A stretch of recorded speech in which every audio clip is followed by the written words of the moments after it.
I mean, are we expecting or not the two witnesses to show up? And are I think they? so. And if are they? You think they're individuals or a group of people?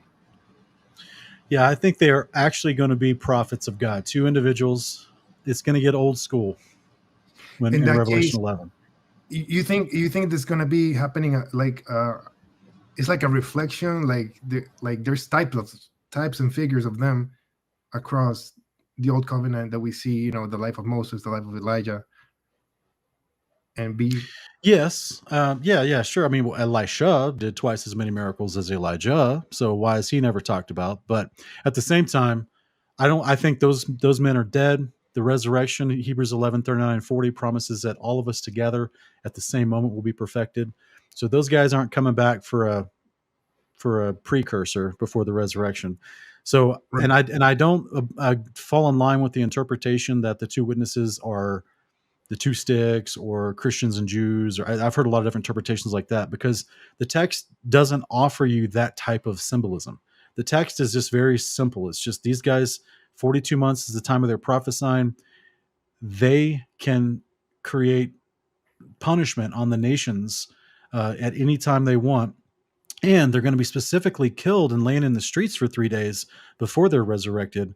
Which that doesn't make any sense if you try to make entire people groups out of those two individuals for that situation. So that's why Apollyon is running around during that same time period of 42 months, Yeah. and he is a problem persecuting not just the saints but all the nations as he tries to conquer them.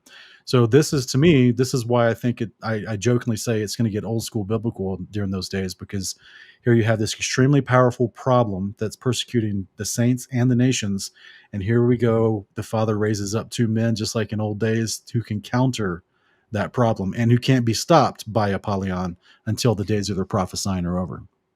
You think they're preaching fire is it's their words are heavy to hear and they're gonna burn? Because No, to me, like no, brother. I think in the same way that Elijah called down fire, in the same way that um, uh, that like plague literal broke fire from out. their mouth. Is that what you think? I, I think these men are clearly supernaturally protected during the time of their prophesying. But then, I mean, there'll be fire comes out of their mouth. I mean, is that like a little view that you have, or Why not? I mean, well, I mean, Apollyon comes up out of the what I'm pit, trying to brother. say though is that Think about the opposite. Apollyon comes up out of the pit. What what is that? Who I lives in the mean, pit? it could be a fallen angel released. What SSL Okay, is, so right? can a fallen angel do miraculous things?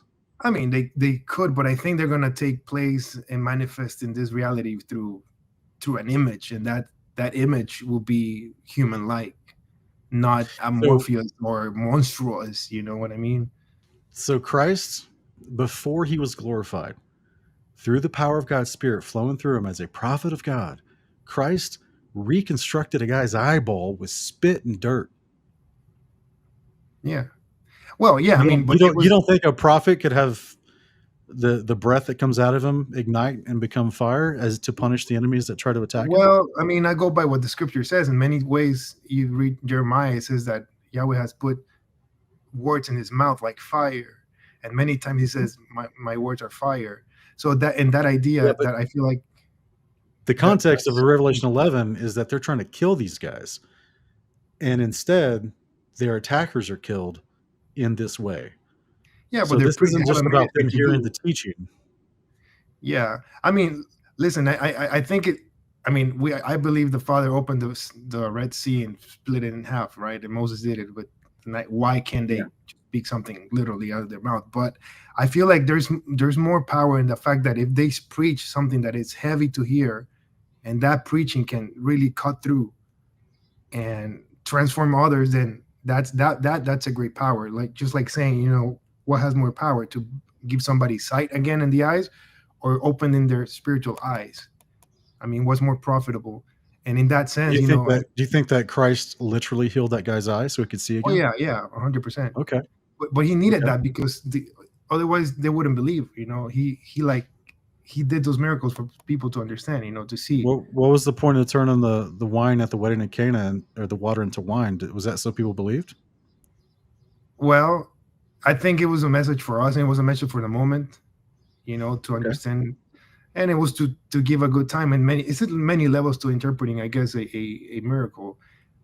What I'm saying is that in today's context, I think these two individuals might, because they do resemble Moshe and Eliyahu, right? In that sense, what do? We should go back to their lives and study their ministry. What did Moses do? What did Elijah do? And then see, maybe that's going to repeat again. And then what I find very curious about these two individuals is that it's a very like a reflection of the ministry of Messiah, because they preach for 3 years and a half. They die in Jerusalem. They are resurrected for three. After They die 3 for days. 3 days and a half.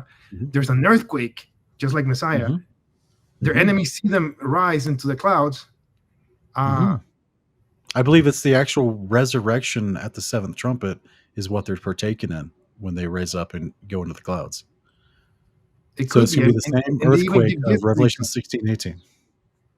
Right?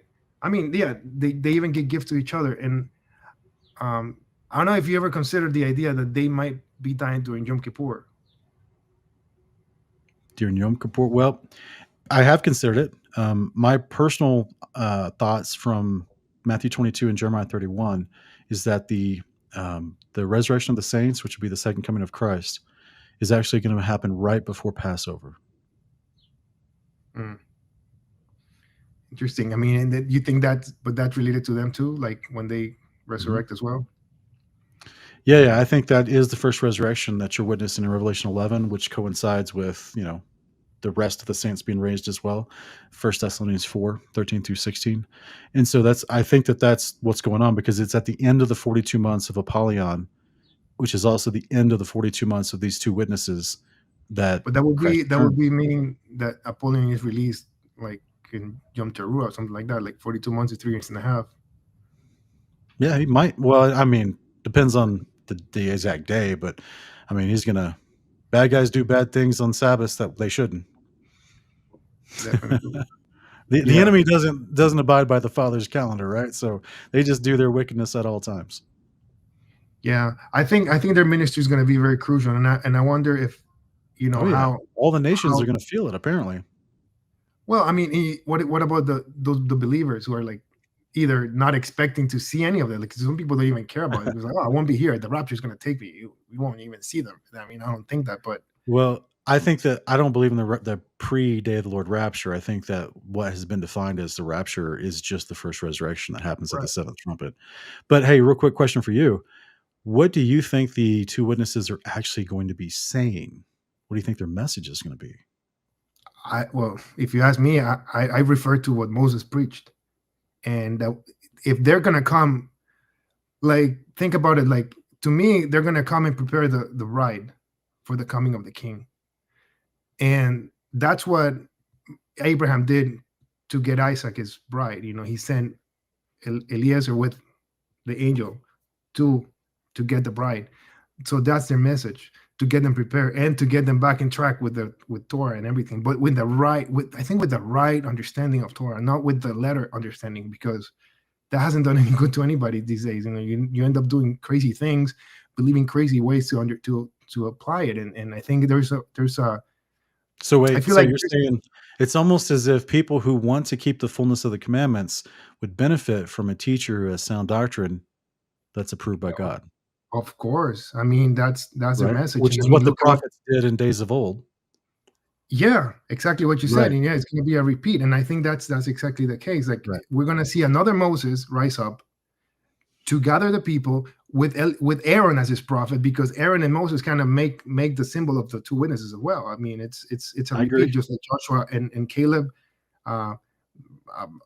Paul and Barnabas, Yahushua and John the Baptist. I mean, it's a repeat, and their ministry is going to be about this. And Jeremiah too. Like Jeremiah, he had that. He said, "I'm setting you as a prophet to the nations." It doesn't say that they're going to preach in Jerusalem for 3 years and a half. They say he's going to die there, but not that they're going to preach there. So they're going to preach to the scattered believers and whoever's out there who's not necessarily in the land, they're going to be everywhere. So I believe they're going to be preaching. Man, it could be you, it could be anybody out there preaching, you know. I doubt it. So But at the same time, I say it is interesting that all these people are coming back to the awareness of keeping the fullness of God's commandments, it's because happening. that's the people whom God would use to raise up into a prophet, right? Like you couldn't I will have raise like some take up us back from like among your brothers. 60, yeah, take it like 60 years ago, and worldwide, very few people are talking about actually studying the fullness of the Torah, right? It's still a whole bunch of new dispensational, new covenant theology, and a whole bunch of fragmented ideas from Christians, and nobody actually knows what it means to follow Christ, and so therefore they just defer to their denominational church traditional teachings. But now you've got millions of people all across the world, and it's growing like wildfire. That they're actually, it's I believe that we're seeing the fulfillment of Deuteronomy 30, verse 1 and 2, that everywhere we're scattered under the heaven, we're calling to mind His commandments. And at that, and as a result of that, we are coming back. It's like a quiet revival, right? We are coming back to the commandments, and that's what you would need generationally.